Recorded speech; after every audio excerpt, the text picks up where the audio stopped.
हाँ तो बच्चों आज एक सवाल है अगला, सवाल नंबर 5 है। एक समकोण त्रिभुज की ऊंचाई इसके आधार से 7 सेंटीमीटर कम है। यदि कर्ण 13 सेंटीमीटर का हो तो अन्य दो भुजाएं हमें निकालनी है।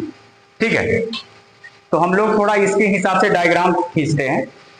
ठीक है, तो एक समकोण त्रिभुज बनाते हैं। ठीक है, समकोण का मतलब होता है यहाँ 90 डिग्री होगा। इसको थोड़ा लंबा कर देते हैं। ये समकोण त्रिभुज, एक नाम दे लेते हैं, P मान लिया, Q मान लिया, R मान लिया। अब ये कह रहा है कि इसकी ऊंचाई जो है इसके आधार से 7 सेंटीमीटर कम है, यानी ऊंचाई छोटी है, आधार बड़ा है। तो ऊंचाई को मैं मान लेता हूं x सेंटीमीटर। ऊंचाई को मैंने मान लिया x सेंटीमीटर है, तो इसके हिसाब से आधार क्या बन जाएगा, x प्लस 7 हो जाएगा। x प्लस 7 सेंटीमीटर बन जाएगा, x प्लस 7। और आपको कर्ण दिया है 13 सेंटीमीटर। कर्ण जो है ये 13 सेंटीमीटर है, तो इसके हिसाब से हमारा ये फिगर बन गया है।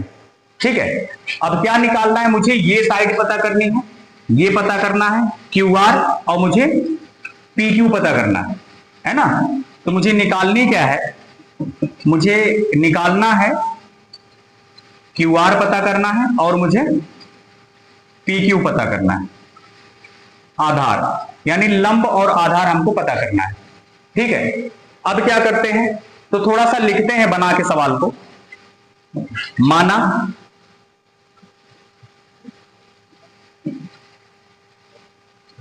माना ऊंचाई मान लो, है ना, मान लिया समकोण त्रिभुज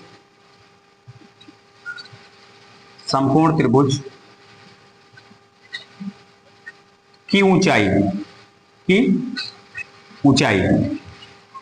ये मैंने माना है x सेंटीमीटर, ये मैंने माना है x सेंटीमीटर है।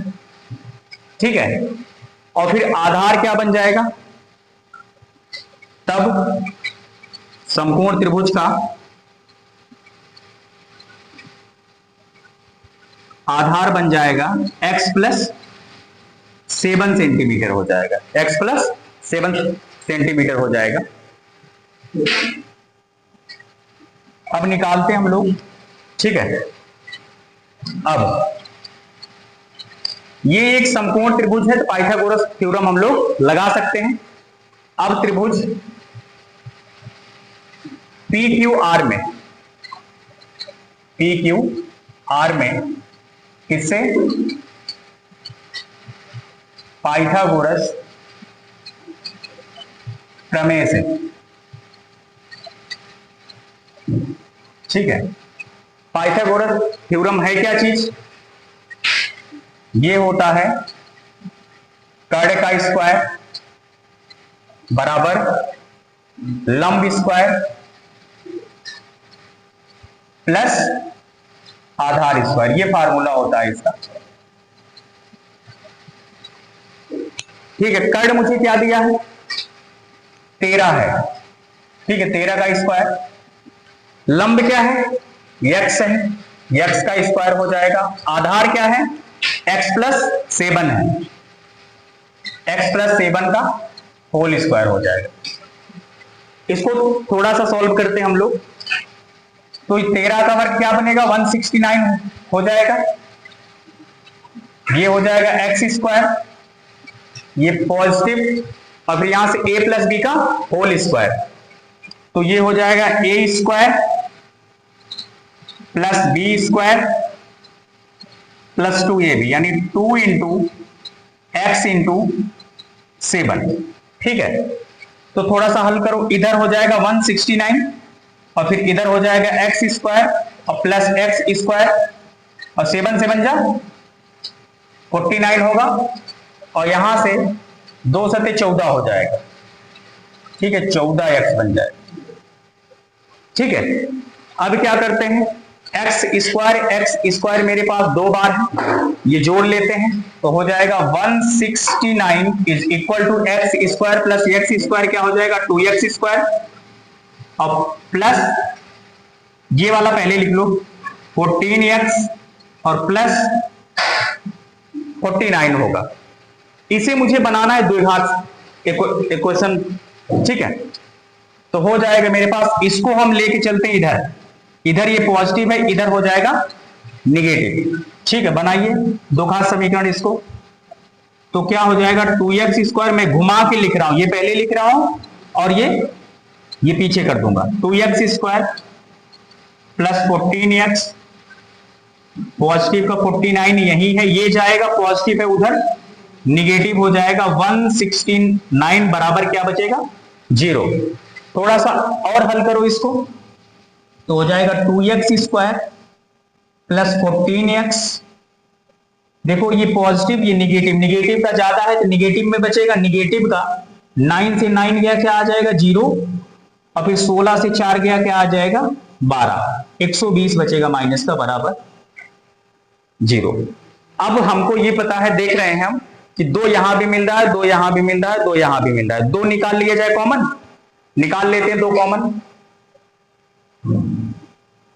ठीक है, निकाला जाए, ठीक है 2 निकाल लो, तो यहां बचेगा एक्स स्क्वायर, यहां बचेगा 7, ठीक, कॉमन का मतलब होता है 2 से भाग देना, ठीक है, प्लस 7x और निगेटिव का होगा, निगेटिव यहां आएगा 60, 2 से भाग दोगे तो 60 आएगा, बराबर क्या बचेगा 0। अब इस 2 को भेज लेते हैं हम लोग इधर, तो मेरे पास बचेगा x square plus 7x minus का 60 बराबर 0, गुणा है क्या हो जाएगा भाग हो जाएगा, ठीक है।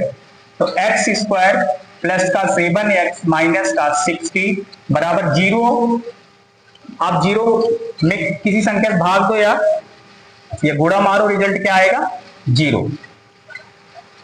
अब ये हमारे पास एक इक्वेशन आ गया, एक्स स्क्वायर प्लस का 7x माइनस का 60, ठीक है। अब क्या करना है, यहां से मुझे x की वैल्यू निकालनी, x की वैल्यू निकाल लेंगे तो वही तो माने हैं हम लोग, तो यहां से मुझे x की वैल्यू निकालनी है, कौन सा मेथड हम लोग यूज करें, ठीक है, गुणनखंड विधि से हम लोग निकालते हैं। चलो इधर 1 माना जाएगा, यहां क्या है माइनस का 60 है, तो हो जाएगा 1 गुणे में माइनस का 60, पहले a गुणे c कराते हैं, a गुणे c है ना, थोड़ा सा देख लीजिए, ठीक है। इसका जो व्यापक इक्वेशन होता है वो होता है ax square plus bx plus c बराबर 0। अगर मैं कंपैरिजन कराऊं तो a की वैल्यू मिलेगी 1 मुझे, यहां a की वैल्यू मिलेगी 1, b की वैल्यू मिलेगी पॉजिटिव का 7 और c की वैल्यू मुझे मिलेगी माइनस का 60 मिलेगा, ठीक है। अब क्या करते हैं, सबसे पहले हम लोग a गुणे c कराते हैं, a कितना है 1 है और c कितना है माइनस का 60, माइनस का 60 गुणा कराएंगे मेरे पास रिजल्ट आएगा माइनस का 60। इसको 2 फैक्टर में तोड़ा जाएगा, इसको 2 फैक्टर में तोड़ लीजिए, तो उन दोनों फैक्टर का गुणा कराया जाए तो माइनस का 60 मिलना चाहिए और दोनों को जोड़ा जाए तो ये बीच वाला x का गुणांक मुझे मिलना चाहिए, पॉजिटिव का 7 मिलना चाहिए, ठीक है। वो फैक्टर मेरे पास होंगे 12 और 5, 12 और 5 का अंतर 7 मिल रहा है, तो एक 12 होगा एक 5, लेकिन एक निगेटिव होगा और एक पॉजिटिव होगा, ठीक है। मुझे पॉजिटिव का 7 लाना है, तो अगर मैं 12 में से 5 घटा दूं पॉजिटिव का 7 मिलेगा, अगर मैं 5 में से 12 घटा दूं तो नेगेटिव का 7 मिलेगा, लेकिन मुझे पॉजिटिव का 7 चाहिए, तो मेरे लिए ये फैक्टर सही बैठ रहा है। तो 12 माइनस 5 लेंगे, 12 प्लस लिया जाएगा, 5 आपका माइनस लिया जाएगा।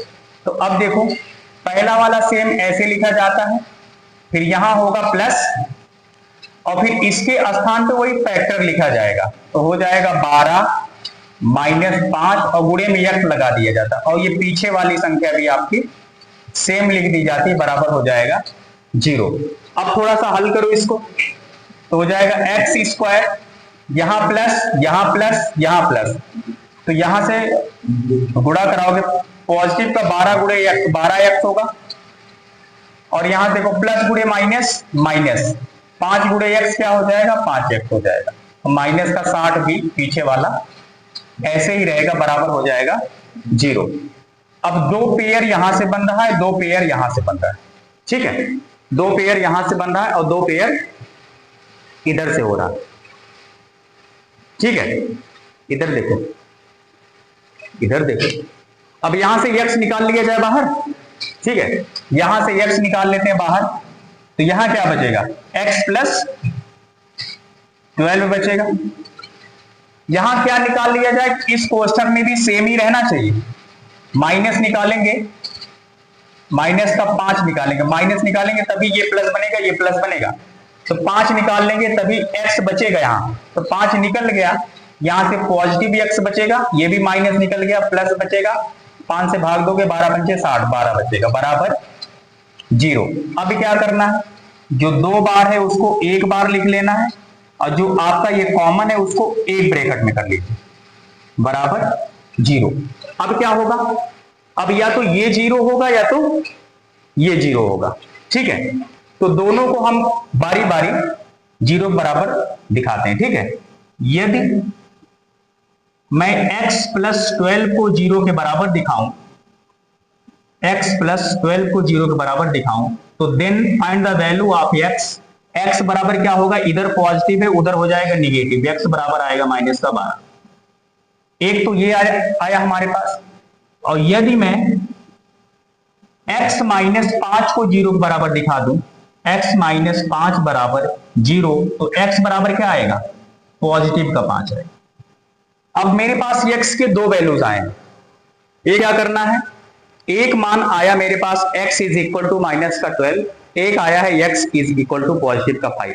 अब या तो ये सही है या तो ये सही, दोनों सही नहीं होंगे, रीजन क्या है, ये निगेटिव है, ये क्या है, पॉजिटिव है, ठीक है। और आप जानते हो अगर मुझे किसी चीज की लंबाई लेनी है तो वो चाहे पॉइंट ही आप खींच दो, ये कभी भी निगेटिव हो ही नहीं सकता, निगेटिव कभी नहीं होगा। लंबाई एक स्केलर क्वांटिटी है तो ये कभी निगेटिव नहीं होगी, है ना, तो किसी भी चीज की लंबाई हमेशा पॉजिटिव होगी, तो ये वाला आंसर आपका गलत है, ये वाला आंसर आपका सही है, ठीक है। तो अब यहां से कैसे लिखेंगे आंसर, अब देख लो आंसर कैसे रिटर्न करेंगे हम लोग। अतः समकोण त्रिभुज की लंबाई को मैंने x माना है, लंबाई को मैंने x माना है, तो x बराबर क्या निकाल के लाए हम लोग, 5 माना जाएगा, ये निगेटिव है, पॉजिटिव वाला आंसर आपका लिया जाएगा। x बराबर क्या है, पॉजिटिव का 5, तो हो जाएगा 5 सेंटीमीटर, ये पहला आंसर आ गया, ठीक है, पहली साइड आ गई, है ना। अब क्या कर रहा है, आधार पूछ रहा है, तथा त्रिभुज का